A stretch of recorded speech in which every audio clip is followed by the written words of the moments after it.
Comenzamos a grabar la dinámica de la Parasha 34, se titula Bamidbar en el desierto, y el capítulo 4 del libro de Shoftim. Antes de comenzar, vamos a recitar la bendición. Bendito eres tú, oh Creador, Rey del universo, Creador de los cielos y la tierra, que das entendimiento y sabiduría para guardar tu ley y entenderla de todo corazón. Bendito eres tú, Adonai, dador de la vida, la cual tu justicia es justicia eterna, y tu Torah la misma verdad. Baruch Hashem Adonai Olam, bendito sea el nombre de nuestro Señor por siempre. Amén, y amén. Amén, y amén. Bien, pues la primera ronda estaremos dando un resumen de la Parasha 34, y si alguien quiere abordar algo más, lo puede hacer, además de las haftarah. Y la segunda ronda continuaremos con el resumen del capítulo 4 de Shoftim. Bien, vemos que comenzamos con el censo del pueblo de Israel por sus tribus.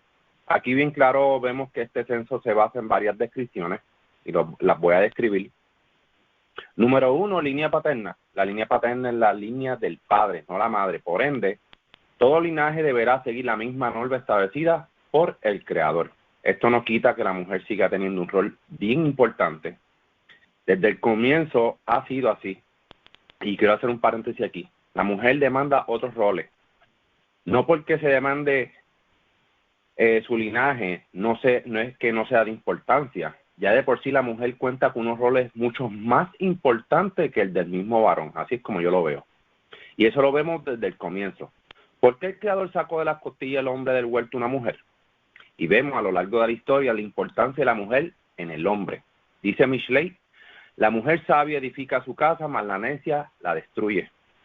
La mujer tiene en sí como un poder, no un poder, ¿verdad?, sobrehumano, pero sí tiene un poder, que es por eso que cuando vemos que el linaje viene de la casa del varón, es para balancear la balanza entre el uno y el otro y dividir bien estos roles. Número 2, deberán ser de 20 años hacia arriba, la edad para que cada hijo sea responsable según sus acciones. Es de 20 años en adelante. La edad para que un hijo se pueda independizar, responsable y demás, es de 20 años en adelante. Todo hijo menor caerá en la responsabilidad de los padres. Además, es la edad para poder enlistar, ¿verdad?, a estos hijos ya de 20 años en adelante en el ejército. Aquí lo dice claramente. Con más razón podemos entender que es la edad en la cual un hijo se puede independizar, ya que son aptos para tales responsabilidades. Número 3. Cada linaje tiene un representante, es decir, una cabeza. Todos estos representantes son varones, representaciones de varones para cada tribu. Una cosa va atada con la otra. Cada linaje paterno deberá representar a las tribus de Israel. Aquí en el censo lo podemos ver y lo podemos apreciar bien claro. Este censo fue ordenado en el primer día del segundo mes, del segundo año luego de la salida de Egipto. Vemos que los levitas quedan excluidos del censo entre el pueblo de Israel, o sea, más bien ligados con las tribus de Israel. Ellos harán la parte que les corresponde, la cual es ayudar a los sacerdotes, las cosas del templo, mover las cosas. Estos fueron la sustitución de los primogénitos de los hijos de Israel, lo vemos aquí más adelante. Vemos la distribución de las tribus según la tierra, más bien dónde iban a estar colocadas y según la distancia sobre una tribu y la otra. Los levitas iban a estar en el centro de estas divisiones. Vemos la muerte de Aarón y los hijos que tuvo. Sabemos que 2 de ellos murieron, Nadab y Abihu, por hacer fuego extraño. Y el sucesor de Aarón fue Eleazar. Seguimos viendo las obligaciones de los levitas. El reemplazo de los primogénitos, los hijos de Israel, aquí en el capítulo 3, del 11 al 13, dice, el Creador le habló a Moshe diciendo, en cuanto a mí, mira, que de la casa de Israel he separado para mi servicio a los levitas en lugar de todo primogénito del que abre matriz del pueblo de Israel. Consagrados a mí han de ser los levitas, pues para mí me pertenecen todos los primogénitos desde el día en que los exterminé a todos los primogénitos de la tierra de Egipto. Entonces consagré para mí todos los primogénitos de Israel, tanto primogénitos humanos como de animales. Ellos me pertenecen, yo soy el Creador. En fin, el Creador todo le pertenece, pero él consagró a los levitas y los puso en el lugar de los primogénitos, los hijos de Israel, para que no murieran y no llevasen inmundicia al templo o al santuario. Esta es una de las razones. Además, está con la acción del becerro de oro, la cual ellos fueron una de las tribus que se consagraron, la tribu de Levi. Y esto lo vemos en Shemot 32, del 26 al 29. Entonces vemos más abajo el censo de Levi. y vemos también un censo de los primogénitos de los hijos de Israel. ¿Por qué vemos este censo entre los primogénitos y la línea de Levi? Porque esto van a hacer la sustitución entre uno con el otro, y lo vemos claramente. Todo lo que sobrepasa los hijos de Israel a la línea de Levi debían de dar 5 shekels al templo. Es decir, si de los hijos de Israel eran más, pues este restante, luego de ese censo, el pueblo de Israel debían de dar esos 5 shekels, la cual es la unidad monetaria para efectos del santuario. Esto equivale a 20 gueras. Al sobrepasar, los hijos de Israel debían de dar esto al templo para ser redimidos. Ejemplo, si tenemos 200 levitas y 500 primogénitos de la casa de Israel, pues sabemos que van a ser 300 que sobrepasan el total de los levitas, y estos 300 que sobrepasan deberán de dar esta ofrenda monetaria para ser redimidos, y debe ser dada al santuario. Fíjense que si habían 200 levitas y 500 primogénitos, estoy dando un ejemplo, no los 500 tenían que dar esta ofrenda monetaria para ser redimidos, simplemente eran los 300 los que sobrepasaban. Así que este acto yo lo veo con más razón de que hoy en día esta acción no se debe dar, pero hoy en día lo que se hace es como una costumbre dar estos primogénitos ya sea a adeptos de caridad, a comunidades y demás, pero yo no lo veo así. Yo veo que esto pasa una vez y ya no volvió a pasar más nada. Todo primogénito humano y de animales debería ser pasado a los levitas según la instrucción que da el Creador aquí en estos textos. Vemos las obligaciones e instrucciones de los levitas. No lo leeré por si alguien más quiere detallarlo. Y por último, el servicio levítico comienza desde los 30 años a los 50, es decir, a partir de esa edad son los aptos para estar en el servicio y de sus obligaciones. Ellos son los permitidos en tocar, mover, cargar objetos consagrados, y no un levita. Un no levita que toque, mueva o cargue podrá morir. Esto incluye a los hijos de Israel. No sé si alguien más quiera dar algún aporte sobre la paracha o la haftará. Voy a seguir con la ronda rapidito por si alguien quiere dar algún aporte más sobre la misma. Seguimos con la ronda con Iria. Adelante, Iria. Sí, gracias, Shalom. Es bien interesante, sobre la parasha, este es el primer censo que se menciona en la Torah. Este censo en realidad era para hacer un registro y una organización de el pueblo que salió, porque se dice muy bien que fue prácticamente recién saliendo de la tierra de Egipto, era el segundo mes. Vemos también el orden de cómo se debía levantar el campamento y llevar el tabernáculo.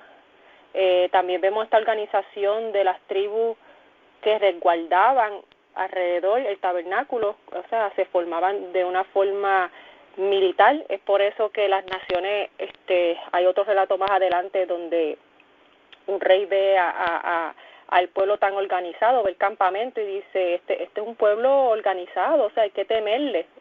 No están desorganizados, sino que se ve algo militarmente ordenado.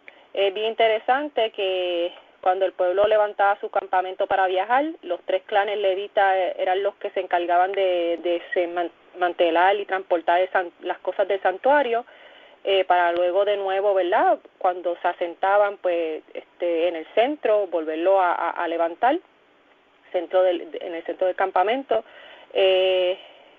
Luego erigían las tiendas alrededor, los queatitas quienes cargaban sobre los hombros los utensilios del santuario, estaban los geshonitas que estaban a cargo de los tapices, las cortinas, etcétera, etcétera, y frente al santuario pues estaban la tienda de Moshe, Aarón y sus hijos, los hijos de Aarón. Bien interesante también que alrededor pues estaba entonces más allá de la verdad del campamento de los levitas alrededor del santuario en el medio, alrededor los 3 clanes levitas frente al santuario Moshe y Aarón. Entonces estaba alrededor de ellos, estaba entonces las tribus, estaban la de Yehudá, Zebulón, Rubén, etcétera, etcétera, todos ellos al norte, sur, este y oeste, ¿verdad? Que vemos que es algo bien interesante la organización que se habla en esta parashá sobre cómo ellos se asentaban. Otra cosa bien interesante de esta parashá, y es ya casi al final de ella, y es que menciona sobre el clan de Kenat, que el creador les dice que ellos específicamente no podían entrar y mirar las cosas que son sagradas. Vemos que más adelante en este mismo libro sucede algo con esta decisión que el creador le da a Moshe, y es que ellos se levantan en contra de Moshe y Aarón, pero en realidad lo que no saben es que ellos se están levantando en contra del orden que dio el creador a Moshe y Aarón, y son tragados por la tierra. El creador los consume. Es bien interesante ver, ¿verdad?, que ellos no estaban satisfechos con la decisión del creador, que fue dada por medio de Moshe. Ellos pues se rebelaron, murmuraron, y vemos su desenlace, lo vamos a ver más adelante. Otra cosa que me llamó mucho la atención sobre esta parashá también, hablamos del primogénito, ya se mencionó, ¿verdad?, pero quería darle un detalle bien curioso, y es que hoy en día se tiene como costumbre y tradición dar este pago por el primogénito, pero en realidad uno se pone a buscar dentro de las escrituras, y luego de este pago no se escucha más adelante que se repita. O sea, se puede también llegar a la conclusión de que este pago del primogénito, de los que sobraron, ¿verdad?, de los que no tuvieron levita para ser redimidos, tuvieron que pagar pues esta cantidad. Es bien interesante que ya este pago no se escucha más en referencia a esto específicamente. Sí se sigue escuchando el pago por el primogénito de los animales, etcétera, etcétera, pero el primogénito humano del pueblo de Israel, pues ya no se vuelve a escuchar más de este pago, pero igualmente hay una tradición donde pues se sigue pagando por este, ¿verdad?, por este primogénito, por este relato que se lee aquí. Nada, eso es lo que quería añadir. Gracias. Gracias, Ilian, por el aporte. Y sí, no es que se siga pagando, porque no hay donde pagarlo, donde darlo, sino que se hace contribuciones de generosidad a comunidades y demás. Es algo bien interesante. Seguimos con la ronda con Minerva. Adelante, Minerva. Sí, pues esta parashá no es realmente el libro de números como se conoce en español, sino que dice números porque comienza con el censo, pero realmente va a dar en el desierto es cómo ellos comienzan esta marcha y cómo estratégicamente el creador le informa a Moshe cómo se iban a ellos a posicionar estratégicamente teniendo el arca del pacto en el medio. Porque si nos ponemos a pensar, en el desierto no es fácil, no había agua, nada de eso. Entonces tenían que sí prepararse y posicionarse porque iba a ser duro, la jornada iba a ser bastante dura. Entonces vemos cómo él ordena por tribus a contarlos, y luego del contaje venía el posicionamiento. Vemos aquí, tenía aquí la lectura por cada campamento. Luego que los posiciona, por ejemplo, campamento de Yehuda al este, los levitas iban al centro, cómo iban a posicionarse, Rubén al sur, el capítulo 2, versículo 17, el verso 7 dice: en la marcha, la tienda de comunión y el campamento de los levitas entonces avanzarán. Entonces a cada uno, por ejemplo, a Rubén en la marcha, ellos irán segundos, y entonces Judá iba a marchar primero. O sea, no solo iban a posicionarse, sino cómo iban a marchar. O sea, vemos cómo el Creador está creando aquí una nación de sacerdotes, los levitas, los sacerdotes, y cómo el arca iba a levantarse porque a través del arca ellos iban a ser dirigidos. Entonces dice, ellos estarán y los levitas entonces avanzarán. Ellos estarán en el medio de los otros campamentos. Ustedes se imaginan cualquier ejército, ¿no? Cualquier fuerza militar. Si hoy en día cómo se marcha, unas marchas detrás de los otros, usualmente vamos por las banderas. Yo lo digo porque estuve en la Fuerza Aérea. La bandera de lo que tú perteneces y los campamentos y según los líderes. Es bien fácil perderse a menos que tengas una brújula. Pero aquí vemos que el mismo Eterno, el mismo Elohim, está dirigiendo a su pueblo a través del arca.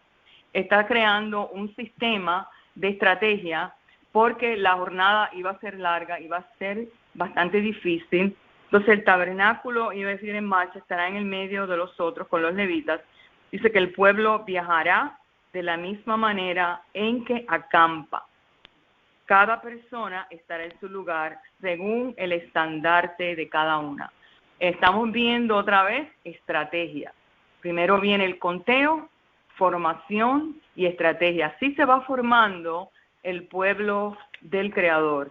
Y entonces cada uno marcha de acuerdo al orden que el Eterno ha propuesto. Entonces el capítulo 2, verso 32 dice, estas son entonces las cuentas de los israelitas según sus familias paternas. La cuenta para todos los campamentos en todas las divisiones fue de 603.500. Y los levitas no estaban registrados entre el resto de los israelitas, como Elohim lo había mandado a Moshe. Los israelitas hicieron todo lo que el Eterno le había mandado a Moshe, acamparon bajo sus estandartes en la manera prescrita, y cada persona viajó de manera similar con su familia según su linaje paterno. Y esto nos sirve de ejemplo cuando ocurren crisis en nuestros países, huracanes, todo el mundo mira hacia el gobierno, pero realmente aquí este pueblo tenía su unidad tan puesta en el Elohim que los había sacado de Egipto y en la estrategia que había formulado Moshe y cada tribu, que era bien preciso ese movimiento cuando iban en su travesía en el desierto. Entonces, esto también apunta a nuestra travesía espiritual por la tierra. ¿Por qué? Porque estamos en un desierto. Entonces, nuestra guía en ese desierto debe ser siempre el arca, que es símbolo de la presencia divina. Y como no hay templo, no hay arca, pues el arca viene siendo nosotros en esencia, el arca que está en la presencia divina en nosotros, y nosotros, esa presencia divina es la que nos va a dirigir. Y entiendo yo que a través de la Torá vamos a entender cuál es esa dirección. Entonces, estrategia, primeramente viene una disciplina, ¿no? Porque para mantener esta estrategia bien consistente, tenemos que tener una disciplina muy importante en el momento de nuestra jornada espiritual y no desviarnos, sino seguir viendo esa directiva constantemente para llegar al punto final. Pues nada, esto es lo que quería compartir. Gracias. Gracias, Minerva, por el aporte. Estoy de acuerdo con eso que has dicho. Disciplina y responsabilidad, eso es algo que tenemos que tener en cuenta para poder continuar en este camino. Yo creo que una va sustentada con la otra. Sigamos con la ronda con Yonabe. Adelante, Yonabe. Shalom, gracias. Pues tal cual dijo Minerva, ¿verdad? En el desierto el significado de esta parasha. Aquí pues el Creador comienza a organizar a Israel en el desierto para crear una fuerza militar. Este fue el primer paso en la serie de preparaciones que Israel tenía que llevar a cabo para poder poseer a la tierra prometida. En orden de organizar a Israel, primero tenían que ser contados. La gran porción de esta parashá está devota a contar a Israel tribu por tribu. Aquí descubrimos también cómo la tribu de Leví fue contada aparte y es consagrada al servicio del tabernáculo. En esta porción también conocemos con exactitud la localización de cada tribu. Y pues nada, eso era lo que quería compartir. Gracias, Yonabe, por el aporte. Bien, pues seguimos con la segunda ronda. La segunda ronda, pues comenzamos con el capítulo 4 de Shoftim, un resumen bastante breve, no es muy largo. Luego de la muerte de Ahod, los hijos de Israel comienzan a hacer lo malo. Vemos según la trayectoria de Israel, debía tener a alguien que estuviera por cabeza sobre ellos. Es decir, una persona quien juzgase los caminos de Israel, porque habían desechado al Creador en sí. Vemos a lo largo que el ser humano debe de tener una cabeza que lo guíe o alguien que esté entre ellos. Y fíjese, eso lo vemos hoy en día los gobiernos, cuando Israel dijo, queremos un rey sobre nosotros, así como las naciones tienen uno. Ya se sabía que Israel iba a perder un norte si no tuviese esta guía, como cuando tuvieron a Moshe, cuando tuvieron a Yehoshua, y luego de la muerte de Yehoshua, quien juzgó a Israel fueron los jueces, los ancianos. Cuando murieron los jueces, los ancianos, Israel se quedó, se olvidaron de las cosas que había hecho el Creador y empezaron a hacer lo malo, y el Creador ahí empieza a levantar jueces para que empiecen a juzgar a los caminos de Israel y se tornen a la Torá. Nosotros, obviamente en el exilio, nosotros buscamos ser consagrados al Creador, buscamos centrarnos, buscamos personas que nos sigan llevando para entender más los caminos del Creador, la verdadera enseñanza. Y nosotros, aunque estamos en el exilio y no tenemos, como quien dice, una cabeza sobre nosotros, pero sí tenemos un gobernante que aquí en la tierra, que pues, según en Florida, pues está el gobernador de Florida, así, después está el presidente y sucesivamente, pues nosotros pues tenemos que seguir unas directrices, pero dentro de eso, pues, somos personas, pues, libres, que podemos tomar una decisión en base a nuestros caminos y nadie nos puede obligar, como se veía claramente en estas lecturas que estamos leyendo de Jueces. Los hijos de Israel clamaron porque vieron que estos gentiles lo estaban oprimiendo por casi 20 años. Luego de la liberación que habíamos leído anteriormente, vuelve a pasar algo semejante.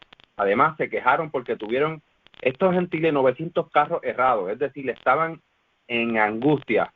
Y esto de los carros errados nos suena también en el relato que los hijos de Benjamín también tuvieron miedo porque el kenaní que vivía en los altos tenían carros errados. No sé si te acuerdan, y Yehoshua pues los alentó a sacar a esta gente de las montañas que tenían carros errados. Así que esto es algo que ellos vieron como que, espérate, este ejército está blindado, tenemos miedo, tenemos temor, so que vinieron a buscar nuevas fuerzas. Debemos de recordar que estos se apropiaron del territorio y los hijos de Israel tuvieron temor al ver que estos gentiles se ponían más fuertes que ellos. Claro, esto sucede luego de abandonar las leyes del Creador. Es porque les pasaba esto. Una mujer era quien juzgaba en este entonces Israel, Débora de Betel, quien también profetizaba. Ella, según el registro del Tanaj, es una de las pocas mujeres que ha juzgado Israel, pero ella sabía cómo funcionaba pues las cosas dadas por el Creador. Fue por eso que mandó a llamar a Barak de Keres de Neftalí y habló palabra del Creador a él. Y él fue e hizo según la palabra del Creador que dio Débora, y se armó con los hijos de Neftalí y Zabulón, y reclutó consigo y los reunió en el monte. Al parecer, Barak quería que la mujer Débora fuera con él para pelear con estos gentiles a los cuales pues estaban oprimiendo el pueblo. Pero Débora le deja saber a Barak y le dijo, si yo voy contigo, tú no tendrás la honra sobre Sísara, capitán del ejército, sino que el Creador le dará la honra a una mujer. Y al parecer, él al escuchar esto dijo, está bien, no me importa, no me importa que la honra la tenga una mujer, porque sí, al ella ser profetiza y decirle a él para que descienda y le dice lo que tiene que hacer porque él vencerá, le dice, espérate. ¿Tú vas a ir conmigo o solamente tú me estás diciendo lo que yo... No, tú vas a hacer lo que yo te estoy diciendo. No, tú vas a ir conmigo. Así que él quería pues tener a esta profetisa del lado cuando él estuviera allí. Pues Débora fue con Barak porque así él lo demandó, pero sabemos que el pueblo vio que fue gracias a Débora que estaba allí con ellos, que quienes tuvieron la victoria. Es decir, ella lo alentó por palabra del Creador. El Creador entregó en manos de Barak a Sísara y todo su ejército y sus 900 carros herrados, y vemos que al final, que Sísara, capitán de los gentiles de Canaán, huyó y fue muerto por una mujer con una estaca espetada en la sien, luego de que ésta se hizo pasar como si lo estuviera refugiando. Así fue que comenzó el Creador, creciendo Israel delante del rey de Canaán, Yabín, hasta destruirlo. Seguimos con la ronda con Lilian. Adelante, Lilian. Sí, gracias. Es bien interesante porque vemos que esta lectura comienza nuevamente con la lamentable afirmación de que los hijos de Israel de nuevo hicieron lo malo ante los ojos del Creador. O sea, vemos que esto era algo constante, una conducta lamentable para los hijos de Israel, ya que ellos conocían del Creador, el Creador estaba con ellos, el Creador los había escogido, los había liberado, les había dado sus leyes, y ellos constantemente seguían con su conducta de rebeldía y desobediencia. Es bien interesante porque cuando empieza la desobediencia, obviamente viene de nuevo las consecuencias de esa desobediencia, y es ahí entonces donde Israel empieza a clamar al Creador para que los salve, ¿verdad?, del castigo. Bien interesante también que aquí vemos que se menciona a la cuarta juez que el Creador levantó dentro de Israel. Esta era una mujer, se llamaba Débora. Ella también era profeta porque le profetizó a Barak, Barak era de la tribu de Neftalí y comandante de Israel.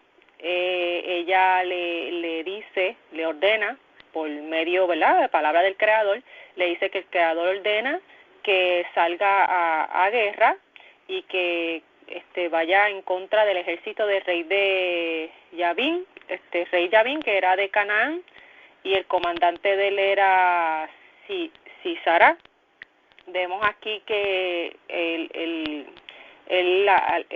acepta la directriz que proviene del Creador, dicha por Débora, pero vemos aquí un pequeño, ¿cómo decir? Duda, una pequeña duda que hace que él le diga a Débora, pero tú tienes que venir con nosotros. Es como que él quería quizás asegurar esa victoria teniéndola a Débora cerca de él, porque pues sabía que Débora era escogida por el Creador para dar palabra de él y para juzgar. Entonces Débora ahí le advierte como que yo iré contigo. Era una mujer valiente, porque una mujer que está dispuesta a ir a un campo de batalla, pues es una mujer valiente. Ella dice, yo te voy a acompañar, pero sabes que la gloria de la victoria no va a ser para ti. Incluso le dice que el comandante de Canaán, del rey de Canaán, Sísara, iba a ser derrotado por una mujer. Y efectivamente esta mujer es Yael, dice que es esposa de Eber. Ellos son de los descendientes del pueblo de Yitro, suegro de Moshe, o sea que prácticamente eran descendientes de los meniaditas. O sea, aquí vemos un recuerdo de que el pueblo del suegro de Moshe también cruzó el Jordán con el pueblo de Israel. O sea, parte del pueblo de Yitro se unieron al pueblo de Israel para conquistar la tierra. Se unieron, ¿verdad? Sabemos que Yitro era un hombre justo también, que aconsejó bien a Moshe y conoció del Creador. Y es bien interesante ver que aquí pues se menciona que parte de ese pueblo que también vivía cercano al pueblo de Israel, fue el que el Creador escogió a esta mujer para que tomara la justicia su justicia, y con sus manos matara al comandante del ejército cananeo. Y ya luego, pues cuando llega Barak, pues ya ella le da la noticia de que ya su enemigo ha sido muerto por parte de ella. es bien interesante que luego de la muerte de este comandante, pues ya el Creador dice que el Creador derrota al rey de Cananí, a Yabín, y ya luego de aquí vemos que se levanta una paz, una tranquilidad para el pueblo de Israel. Son 40 años que ellos están nuevamente viviendo en esta tranquilidad, en esta paz, donde sus enemigos no se están levantando contra ellos, pero pues lamentablemente luego de ese tiempo vuelven y se olvidan del Creador, vuelven a hacer lo mismo y vuelve el Creador de nuevo a levantar naciones enemigas de Israel para que ataquen, ¿verdad? Para que los ataquen y ellos vuelvan de nuevo a regresar a pedir ayuda. Es bien interesante porque lo había repetido ya en otras ocasiones que parte del castigo que el Creador le da a su pueblo, el propósito de eso es que ellos se vuelvan de sus caminos, o sea, es una reprensión que el Creador les da con el propósito de que ellos se arrepientan y regresen a los caminos del Creador. Y nada, eso es lo que quería, ¿verdad?, añadir sobre esta lectura. Gracias.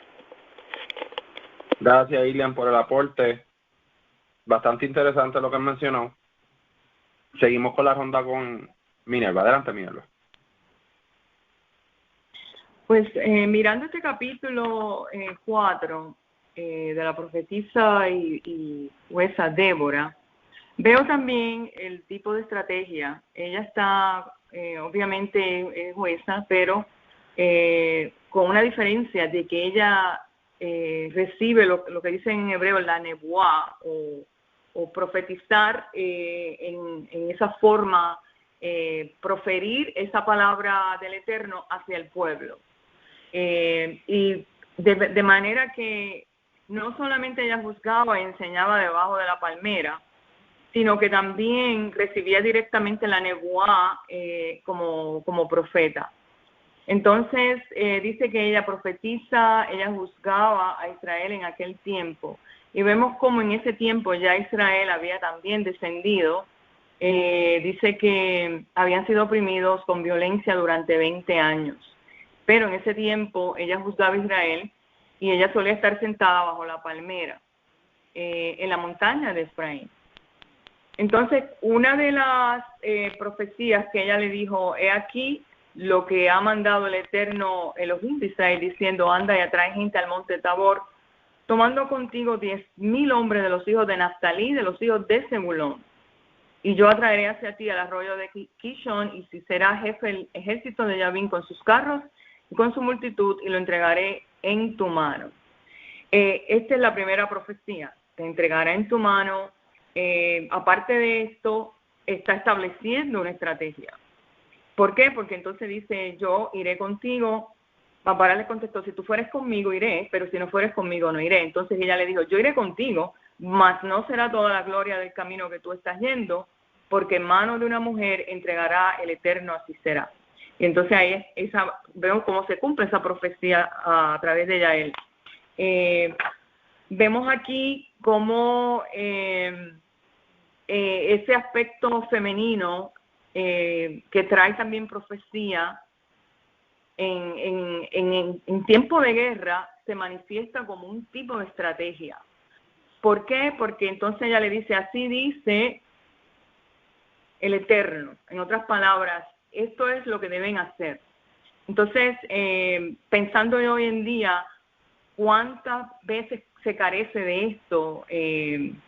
Nosotros decimos, tenemos dirigentes, tenemos personas en los gobiernos, pero están dirigiendo más bien en una estrategia que está ya genérica para una guerra. Pero están recibiendo direcciones estratégicas del Eterno. Pues obviamente que no. Pero vemos cómo en Israel, aunque estaba en descenso, aunque estaba en estos 20 años de opresión, sí, él estaba en medio de ellos, y cómo en este momento pues ellos vencen. Y me trae mucho la atención de que esa estrategia con ser Shoftim, con ser parte de juez, pues también paralelamente está la nebuá o la parte profética para entregar, obviamente así será, en las manos de Barak.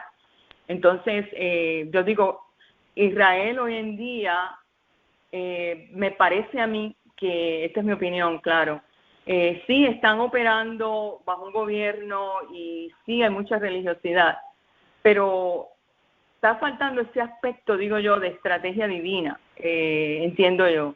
En una estrategia divina en que trae como cierta paz a las otras naciones. Yo creo que cuando se habla que Israel está puesto como un pendón para las naciones, yo creo que viene siendo esa sabiduría estratégica para que las otras naciones también reciban estos beneficios. Y me parece que ese es el puente que estamos careciendo hoy en día globalmente.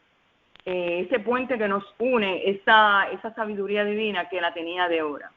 Pues nada, esto es lo que quería aportar. Gracias. Gracias, Minerva, por el aporte. De hecho, sí, Israel ahora mismo no se asemeja a lo que uno realmente busca. Esa, como bien mencionaste, esa sabiduría divina es algo bien importante para la reorganización del pueblo de Israel, y ahora mismo no la hay. Sabemos que el Creador no abandona a su hijo, que es Israel, a su nación escogida, pero seguimos viendo estos tropiezos de parte del pueblo, el cual no se ve un avance. Sí se ven avances desarrollados militarmente, porque se ve, Israel tiene unos avances militarmente avanzados, pero el Creador nos dice que en aquellos días más nadie se va a enlistar para la guerra.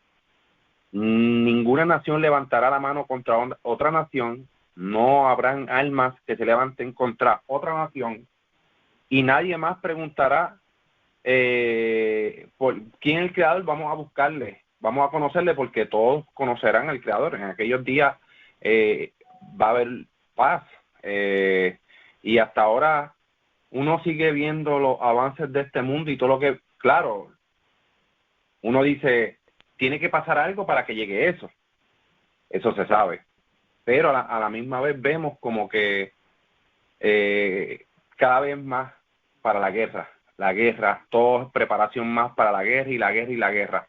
Entonces, Israel cada vez más, los desarrollos son para defenderse de estos ataques de vecinos y de otros pueblos, y no como que uno dice, wow, yo en mi caso personal me gustaría que esta restauración sea pronto, pero yo sé que para el Creador nada es difícil, pero yo lo veo como que lejos todavía.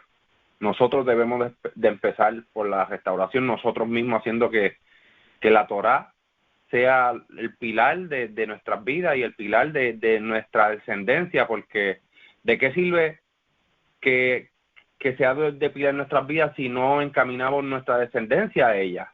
Porque va a ser descendencia entonces extraviada también.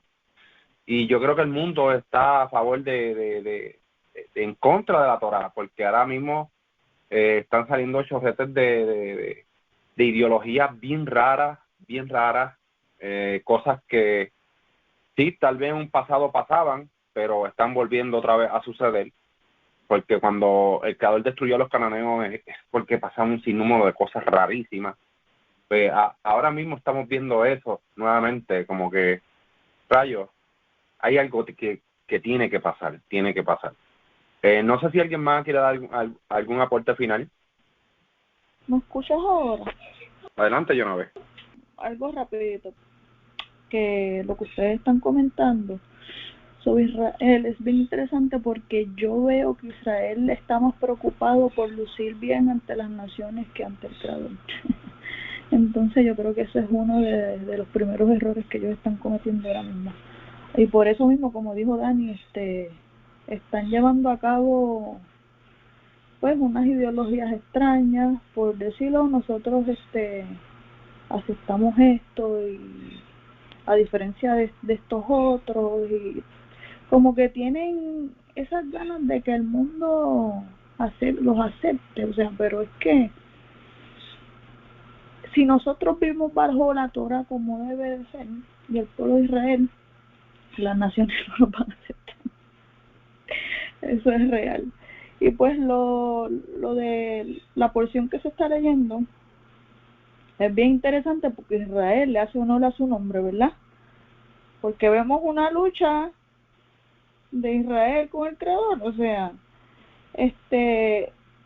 claramente se alejan del Creador y después cuando se ven en lo más profundo del hueco, pues ahí claman por ayuda porque ya no pueden más. Y así están desde el primer capítulo que empezamos a leer de Shoftim hasta eso es lo que estamos viendo. Y lo de Débora, que es muy interesante, que básicamente ella es la ¿cómo se dice? La que en este capítulo, la protagonista de este capítulo, perdón. Porque el creador pues la prepara a ella, una mujer, y es sabia y es entendida y siempre pone al creador sobre todas las cosas y por eso lo deja saber. Y a esta otra mujer que acaba con, ¿cómo se llama él? Sisara, o sea, un hombre que muere bajo la espada de una mujer. Otra cosa súper interesante, una mujer que fue fuerte, fue valiente y hizo lo que tenía que hacer. Eso era lo que quería comentar. Gracias, Leonave, por el aporte. Y fue en manos de otra mujer que murió, el capitán de este ejército. Y luego ella es que le dice a estos que estaban, ¿verdad?, a los hijos de Israel, esta era la persona que estaban buscando. El tipo muerto ahí con la estaca en la cabeza. ¿Alguien más quiere dar algún aporte final? Sí, yo quería añadir algo que mencionaste en un principio sobre las mujeres que tienen poder. Yo creo que ese poder se trata del poder de persuasión y vemos aquí el ejemplo de Yael, que prácticamente con su convencimiento y persuasión deja, ¿verdad? Si Sara cae, este comandante cae en este engaño de confianza de que me voy a esconder aquí en esta casa de esta mujer es incapaz de hacerme daño, yo confío en ella, y así ella demostró, ¿verdad?, que iba a ser así, que ella se mostró de una manera amable para que él confiara en ella, incluso estaba tan tranquilo que durmió, y es ahí cuando ella, ¿verdad?, lo mata. Y es bien interesante también otra cosa que estábamos hablando aquí nosotros sobre el papel de la mujer que tiene dentro del Tanakh, y es bien interesante porque cuando se habla en la Torah hay una separación específica de algunas mitzvot que tienen que ver con el hombre en específico o con la mujer en específico, pero fuera de ello el Creador no tiene distinción entre hombres y mujeres. O sea, dentro del caraísmo la mujer es un igual como el hombre, con excepción a esas mitzvot que sí en la Torah pues son específicas de un género. Hay unas mitzvot que son específicamente para la mujer y así lo especifica, y hay mitzvot que son específicamente para el hombre y así mismo lo especifica la Torah.